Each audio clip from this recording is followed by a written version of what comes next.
Qëllimi përfundimtar i veprimtarisë së Frontit për Liri dhe Drejtësi i udhëhequr nga LSDM-ja është çlirimi i shtetit dhe largimi i këtij pushteti kriminal, tha kryetari i LSDM-s Venko Filipçe, duke shtuar se pushteti ka për obligim të shpallë referendum. Ai rikujtoi se VMRO-DPMN-ja në pushtet erdhi me premtime të rreme për prishje të marrëveshjeve ndërkombëtare dhe më pas e bllokoi rrugën evropiane të shtetit. Qëllimi përfundimtar do të jetë që ky pushtet kriminal të largohet, ta çlirojë shtetin, të kthehemi në rrugën evropiane, ndërsa banda e udhëhequr nga Christian Miskoski të jap llogari dhe të kthej parat. Ndërkohë, kjo nënkupton se ne po bashkohemi dhe po rritemi. Pushteti ka obligim të shpallë referendum, sepse nuk ka të drejtë të ndalojë rrugën evropiane të vendit, sepse gënjuen se do të siguronin një pozicion më të mirë negociuese dhe asnjëherë nuk thanë se do të bllokonin rrugën evropiane të vendit. Gënjuen se do ta kthenin emrin, se do të shfuqizonin marrëveshjen e Prespës.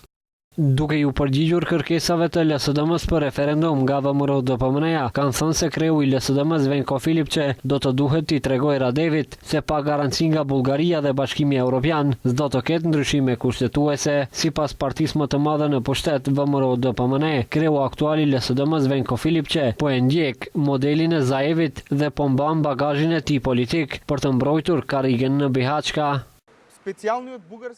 Deputeti special bulgar Venko Filipçe, që në vend se të kërkojë ndryshime kushtetuese, leti transmeton kryetarit të tij bullgare Rumen Radev se Maqedonia nuk do të bëjë veprime konkrete nga pala bullgare. Kjo do të fillonte me respektim të aktvendimit nga Strasburgu. Dërgojnë porosi të qartë për Venko Filipçen dhe të tillë si ai, pa garancione nga Bashkimi Evropian, nuk ka ndryshime kushtetuese.